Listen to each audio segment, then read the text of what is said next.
자, 다니엘서 8장 9절에서부터 14절까지인데 우리 12절까지 좀 읽고 제가 말씀 전하도록 하겠습니다.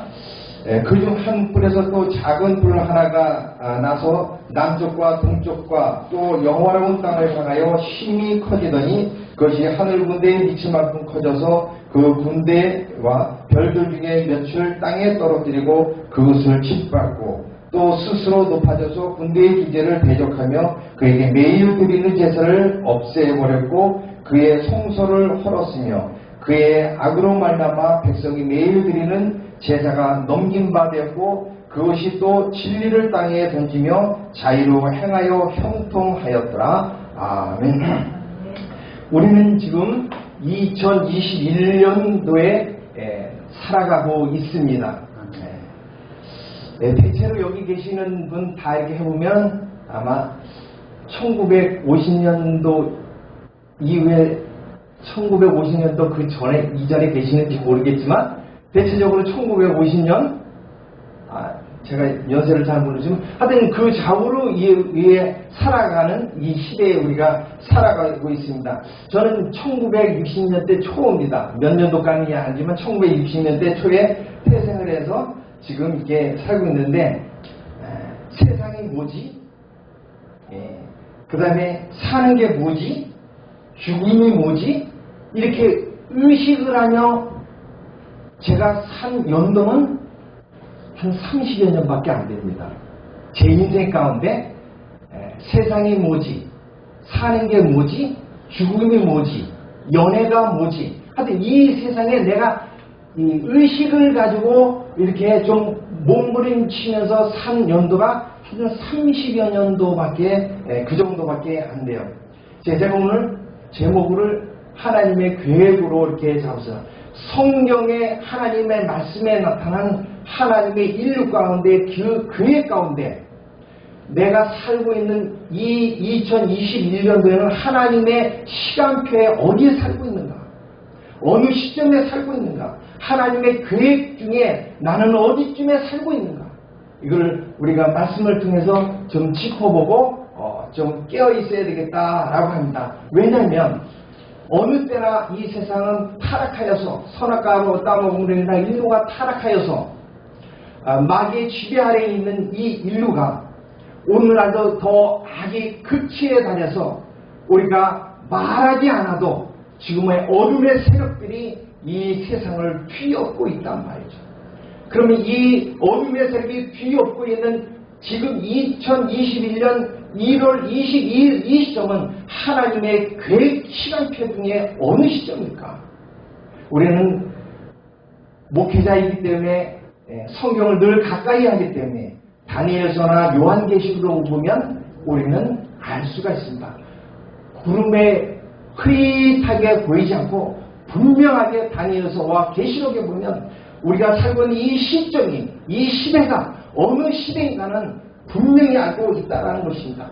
그래서 그것을 우리가 살펴보면 좋겠습니다. 우리는 각자 예수님을 믿기에 이 만왕의 왕이시고 우리의 전부가 되신 능력이 되시는 하나님으로부터 각자 은혜가 받을 때도 많이 있습니다. 때로는 병치유함을 받을 때도 많이 있습니다. 때로는 물질의 어떤 약간의 체험을 받을 때도 있습니다. 가족의 안녕을 위해서 은혜 받을 때가 있습니다. 각자의 생활 가운데 하나님의 은혜를 받을 때가 있지만 이 세상은 변함이 없습니다. 이 세상은 하나님의 계획 가운데 있기 때문에 우리가 은혜를 받았으니까 각자 병치움을 받았으니까 각자 물질의 축복을 받았으니까 이 세상이 변했다. 그것은 각개인의 은혜를 받았으니까 세상이 변한 것처럼 보입니다. 그러나 세상은 하나님의 계획 가운데 있습니다. 우리가 그것을 분명히 우리는 알아야 됩니다. 그래서 우리가 세상 사람들이 이렇게 합니다. 데살로니가 후서 3장 13절에도 이렇게 했습니다. 우리가 선을 행하다가 낙심하지 말라.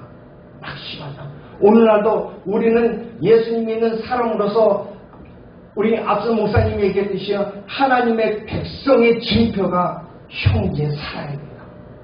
형제 사랑하고 이웃을 사랑하지 않는데 눈에 보이지 않는 형제를 사랑하지 않는데 눈에 보이지 않는 하나님을 어떻게 사랑하리요?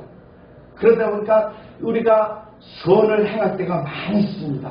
근데 세상은 어둠에 휩싸였기 때문에 우리가 선을 행하는 만큼 돌아보지 않고 우리가 선을 행하는 만큼 이 세상이 돌아가지 않습니다. 그래서 많이 낙심할 때가 너무나도 많습니다. 그래서 데살로니가 후서 3장 14절에는 이렇게 얘기합니다. 너희들이 선을 행하다가 너희들 뜻대로 안 되려도 낙심하지 마라. 하나님의 시간표는 그대로 흘러간다. 내가 이런 일을 했어요. 내가 이런 구제를 했어요. 내가 이런 사랑을 했어요. 그러니까 세상이 바뀌어야 돼요. 그래서 나의 환경이 바뀌어야 돼요. 그래서 종교개혁을 일으켰던 마틴 루터는 좋은 면도 더 크지만 안 좋은 면이 뭐가 있는지 아십니까? 유대인들이 예수님을 거역하는 거예요. 마틴 루터는 유대인들한테 예수님을 전하는 거예요. 근데 유대인들은 받아들이지 않는 거예요. 그래서 마틴 루터가 조그만 소책자를 하나 썼습니다. 유대인은 죽어도 된다. 유대인을 쓸어버려라. 그래서 히틀러가 마틴 루터의 그 책을 읽고서 나중에 나치 재판할 때 뭐라고 부하가 얘기했는지 아십니까? 나는 잘못이 없다. 왜냐하면 너희들이 존경하는 종교개혁 일으킨 마틴 루터의 책을 읽어봐라. 나는 유태인을 죽은 것이 당연하다. 라고까지 했습니다. 우리가 이 세상에 살아가는데 이렇게 선을 행하다가 낙심할 때가 너무나 많다는 거예요. 우리 개개인은. 그러나 하나님의 시간표는, 하나님의 계획은 이 인류 가운데 하나님의 계획대로 흘러가기 때문에 낙심하지 말라라고 하고 있습니다. 오늘 본문을 제가 다니엘서 7장, 8장 다 할 수는 없으니까 이 부분을 무엇입니까? 7장 내용을 좀 한다고 하면 다니엘에게 이 세상의 온 인류의 시간표를 보여주지 않았습니까? 첫째는 사자요, 곰이요, 표범이요, 그리고 네 번째 짐승의 어떤 특별한 짐승이 이런 사납고 놀라운 무지막지한 그런 네 번째 짐승. 첫 번째 사자는 바벨론이요, 두 번째 곰은 메데파세요, 세 번째 표범은 헬라요, 그 다음 네 번째 짐승은 로마라고 이렇게 우리가 역사적으로 증명을 하고 있습니다. 근데 다니엘은 어느 시점에 살아갑니다. 바벨론 또 메데파세 그 초기에 좀 살았던 사람입니다. 그러나 다니엘 그 이후에 먼 미래까지도 하나님은 다니엘에게 보여줬습니다. 7장에 보면 뭐까지 보냈습니까? 로마 제국이 멸망합니다. 로마 제국이 멸망한 다음에 10뿔 짐승이 출현합니다. 거기에 작은 뿔이 출현합니다. 그 다음에 인자 같은 이 옛적부터 계신 하나님의 나라가 이루어진다라고 보여줬습니다. 서로마는 473년에 망했습니다. 동로마는 1453년에 망했습니다. 그 이후에 우리가 지금까지 살아오고 있는데 1900년도에 이 인류가 부흥이 일어나서 전 세계 우리도 1904년에 평양 대붕의 부흥이 일어나서 온 세상에 복음이 전파되고 그래서 선교사님을 통해서 우리 미국이나 특히 한국의 선교사님들을 129로 전 세계에 가서 복음을 전하는 놀라운 역사가 지금까지 이루어지고 우리 이수영 선교사님도 저 남미의 아주 어려운 지역에서 복음을 전파하는 것이 그런 전 세계적인 부흥의 그런 흐름 속에 진행됐다라고 하는 거예요. 근데 지금은 이제 그 시대도 점점 저물어져 가지고 이제 예수님의 재림을 바라보고 있는 교회 시대의 마지막 시점에 하나님의 계획 가운데 살아가고 있다라고 하는 겁니다. 그래서요, 지금 트럼프가 대통령이 되고 바이든이 대통령이 되고 관계가 없습니다. 우리는 안타까움으로 그래도 복음을 전파하고 예수님을 존경하는 그분이 됐으면 좋겠다라고 하지만 그것이 인간의 마음이지만 하나님의 계획 가운데는 그것이 아니었음을 드러났습니다. 그러니까 하나님의 계획 가운데는 지금 데살로니가 후서 2장 3절에 있는 말씀처럼 이제 예수님이 오시기 전에 배교하는 일이 벌어져야 됩니다. 배교하는 법이 벌어져야 돼요. 그래서 그동안에 배교하는 일은 부분적으로 벌어졌죠. 부분적으로 벌어졌죠. 이단들이 또 유럽에, 아프리카에, 그러나 이번에 드러난 것은 전 세계적으로 어둠의 세력이 휩싸임으로 인하여 배교하는 일이 전 세계적으로 벌어지고 있는 거예요. 나는 예수님 믿어요 하면서 뚜껑을 열어보니까 예수님을 대적하는 일들이, 이런 일들이 굉장히 벌어지고 있는 이 시점에 하나님의 계획 가운데 지금 살아가고 있다라고 합니다. 그래서 다니엘서 7장에서는 우리 바벨론부터 저 하나님 나라, 저 천국까지 자 하나님의 인류 가운데 그 계획표를 다 보여줬어요. 어느 나라 바벨론이 흥하고 또 메데파사가 또 흥하고, 그리스 헬라가 흥하고, 로마가 흥하고, 로마가 지금 망했습니다. 그 다음에 이제 재생 로마 제국이 탄생할 것을 예비하고 있습니다. 거기에 또 적그리스도가 탄생할 것을 예비하고 있습니다. 그것이 다 멸망한다면 마지막에는 중국에는 하나님 나라 천국이 도래함을 우리 시간표로 지금 보여주고 있습니다. 이 가운데 지금은 우리가 알다시피 이제 적그리스도, 지금은 쪼물레기 적그리스도가 어마어마하게 활동을 하고 있죠. 요한 1세에 나와 있듯이. 그러나 예수님께서 마태복음 24장에서 얘기했듯이 이제 정무후무한 대환란이 오는데 그때 나타날 적그리스도는 이제 예비되고 있다는 거예요. 그 예비되기 이전에, 출현하기 전에 이 인류 가운데, 전 인류 가운데 배교하는 일이 벌어진다라고 했습니다. 그리고 또 마태복음 24장 또 14절에 보면 이럴 때 무슨 일이 벌어진다라죠. 불법이 성함으로 많은 사람이 식어간다라고 했습니다. 그러니까 우리가 하나님을 믿는 백성들의 징표는 형제 사랑인데 마지막 때는 불법이 성함으로 사랑이 식어간다라고 했습니다. 그게 징조라고 했습니다. 형제 사랑이 식어간다라고 했습니다. 저를 봅니다. 제가 10년 전에, 20년 전에 길거리에 가다 거지가 있으면 내 주머니에 있는 동전을 서슴없이 줬습니다. 그런 기억이 납니다. 저는 2년 전만 해도 또 1년 전만 해도, 지금은 거리에 그런 게 많이 없지만 그래도 저 방배동에 가면 전철거기에 꼬부리고 돈을 좀 요구하는 거지가 있어요. 근데 고백합니다. 예전에는 주머니에 있는 것을 넙죽넙죽 주던 제가 단 10원도 안 주는 제 모습을 봤어요. 남을 보지도 않고 제 자신을 보니까 사람이 식어요.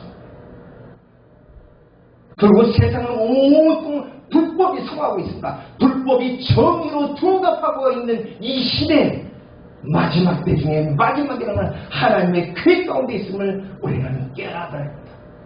이럴 때 우리 본문 속에 우리는 이 8장에는 놀랍게도 7장에는 바벨론부터 저 하나님 나라까지 천국까지 다 스케줄을 보여줬는데 8장에는 그 중에서도 메데파사와 헬라, 그리스 두 나라만 끄집어서 기록하고 있습니다. 왜 그렇습니까? 적그리스도를 설명하기 위해서 그렇습니다. 메데파스는 헬라가 알렉산더가 지금 쳐부신다는 말이 3절에서부터 8절까지 나오고 있습니다.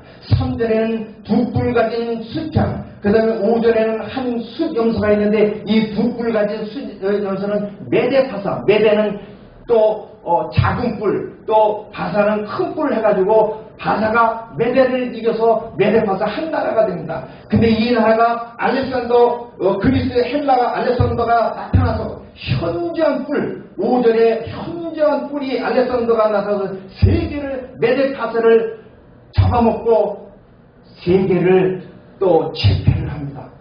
그런데 7장에서는 저 천국까지 다 이렇게 보여주면서 왜 8장에서는 꼭 메데파사하고 헬라 요 나라를 띄워서 이렇게 기록할까? 이거는 오늘 본문에 올려드린 것처럼 이 알렉산더가 짧은 33년에 죽고 그 제패했던 온 세상을 자기 부하 4장군한테 나눠줍니다. 저 헬라 쪽에는 카산도 장군, 그 다음에 터키 서북쪽에는 리시마쿠스, 그 다음에 바벨론 쪽에는 셀루쿠스, 이집트 쪽에는 프톨레미한테 나누어줍니다. 나눠줘서 통치하다가 이 셀루쿠스 그 왕의 안티오코스, 그 셀루쿠스 왕족에서 작은 뿔 하나가 나오는데 그것이 안티오코스 에피파네스인데, 그가 무슨 일을 하냐면 이스라엘 땅 예루살렘 성전에 들어가가지고 11절에 이렇게 얘기합니다. 또 스스로 높여서 군대의 주제를 대적하며, 군대의 주제는 하늘, 군대의 주제는 하나님이다. 하나님을 대적하고 예루살렘 성전에 들어가가지고 매일 드리는 제사를 없애버리고 그 성소를 헐어버린 것, 예루살렘 성전을 헐어버리고 제사를 다 못 드리게 하고 돼지피를 뿌리게 하고 이렇게 해서 초토화시킵니다. 그것이 12절에도 계속해서 안티오코스 에피파네스는 그 악으로 말미암아 백성이 매일 드리는 제사를 넘기는 바, 그것이 곧 진리를 땅에 던지며 자유로 행하여 형통하였더라. 이 말씀을 역사적으로 살펴보니까 안티오쿠스가 하나님의 진리를 땅에 떨어버리고 예루살렘 성전을 다 파여버리고 돼지 피를 뿌려버리고 제사를 못 드리게 되고 이스라엘 백성들이 제사를 못 드리게 하는 일을 지금 했다는 거예요. 했다는 겁니다. 그리고 이 역사는 묻히게 됩니다. 왜냐하면 13절에서 14절에 뭡니까? 이런 일들이 안티오코스 에피파네스가 이 이스라엘 땅을 다 초토화시키고 하나님의 성전을 다 회파하는 이런 일을 언제까지 하겠습니까? 라고 13절에 물어봤을 적에 대답은 이렇게 됩니다. 2300주야까지 하느라. 그거이 끝나면은 정결해져서 평화가 올 거라고 얘기합니다. 제가 계시록을 좀 강의를, 다음 주에도 제가 어디 가서 계시록을 강의하는데, 제가 계시록을 다니면서 하고 강의를 하다 보니까 유튜브로 이것도 한번 들어보세요라고 보내주시는 어떤 목사님 있어서 제가 그런데 성함은 얘기 안 하겠습니다. 어떤 목사님이었는데 이런 2300주하고 다녀서 12장 10 끝에 있는 1260이라고 요거를 플러스 해가지고 이게 요걸 플러스해서 2020년 지난해 2022년에 예수님이 재림하신다라고 그걸 아는데 10만 명이 넘는 기독교인들이 보고 있더라고요. 제가 기가 차는 거예요. 예수님이 오시면 때와 시를 우리는 모릅니다. 때와 시는 우리는 몰라요. 아멘. 그래서 그렇게 계산하고 2020년 지나갔잖아요. 어떻게 할 거야? 어떻게 할 거예요? 예수님께서 공생이 시작하기 전에 마귀한테 3가지 시험을 당합니다. 돌을 떡으로 만들어봐. 그리고 두 번째는 하나님의 말씀으로 장냥 시험합니다. 저 성전에서 떨어졌냐거나 천사가 와서 너를 받쳐줄 거다. 그것이 시편 91편에 나와 있는 거예요. 말씀을 가지고 장난하는 거예요. 세 번째는 저 높은 산꼭대기에서 나한테 절을 해라. 그럼 이 온 세상을 너한테 주겠다라고 유혹을 합니다. 이것은 똑같이 우리에게도 그렇게 유혹을 합니다. 먹을 거 가지고 유혹을 합니다. 그래서요, 마귀의 조종을 받는 사람들은 그런 먹을 거 가지고 조종을 해요. 그래서 온 세상이 지금 어떻게 포퓰리즘으로 지금 유혹하는 거예요. 먹을 거 가지고 유혹하는 겁니다. 똑같습니다. 이 세상에도. 그리고 거짓 선지자라고 하는 또는 이상한 사람들이 하나님의 말씀을 가지고 유혹합니다. 이 말씀이 이 말씀이 아니고 저 말씀은 저 말씀이 아니고 이렇게 말씀을 가지고 지금도 끊임없이 같은 기독교에 대해서도 내 말이 맞다 네 말이 맞다 이렇게 유혹을 합니다. 그리고 온 세상이 예수님께도 마귀가 유혹할 때 이 세상 걸 가지고 이렇게 발달된 거 가지고 이 세상 걸 가지고 유혹을 합니다.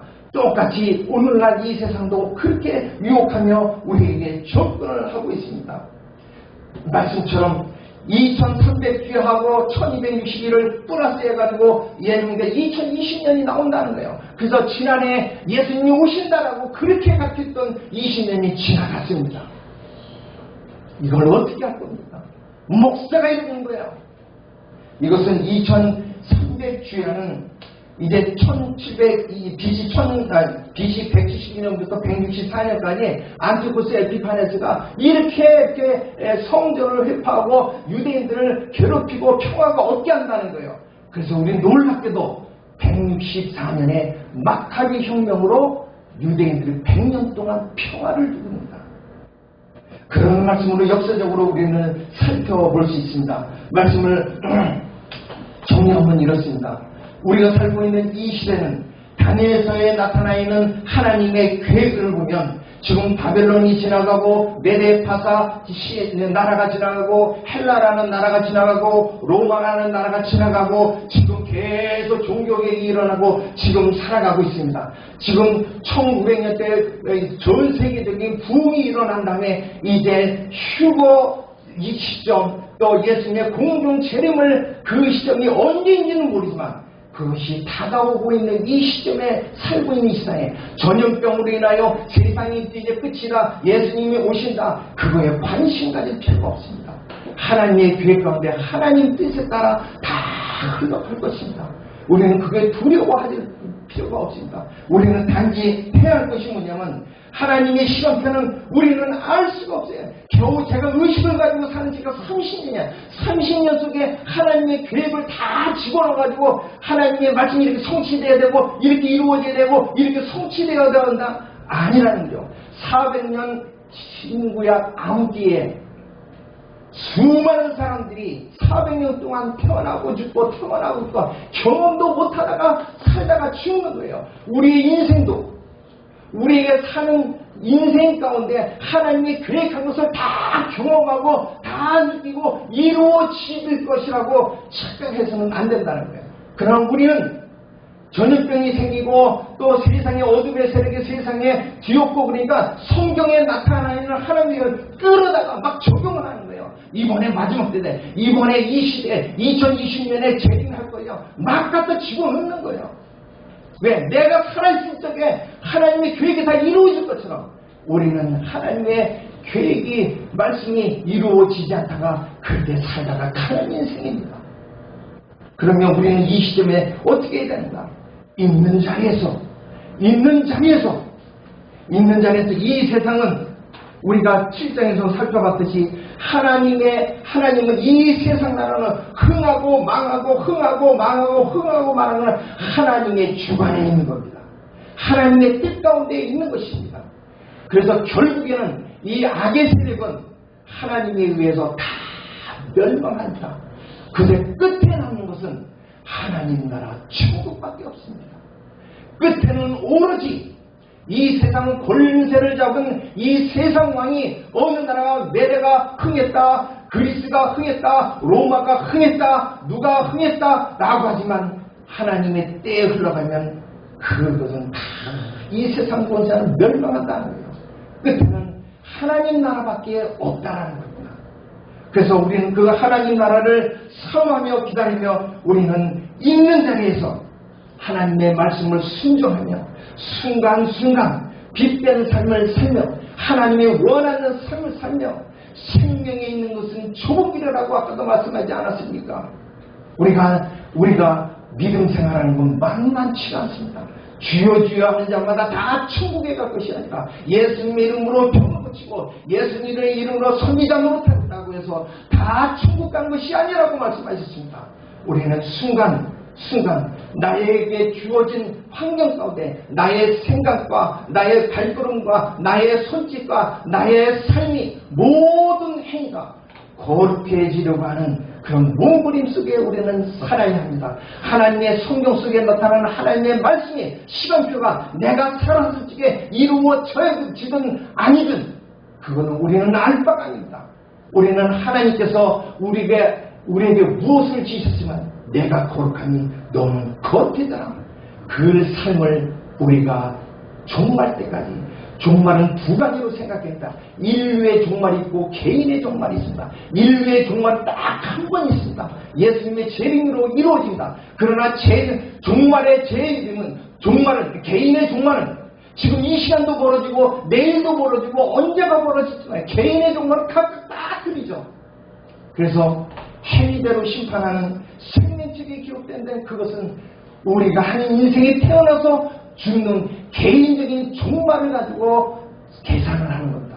그래서 개인적인 예수님의 재림은 개인적으로 종말할 때가 재림이나 마찬가지입니다. 왜? 그때까지 계산하는 거니까.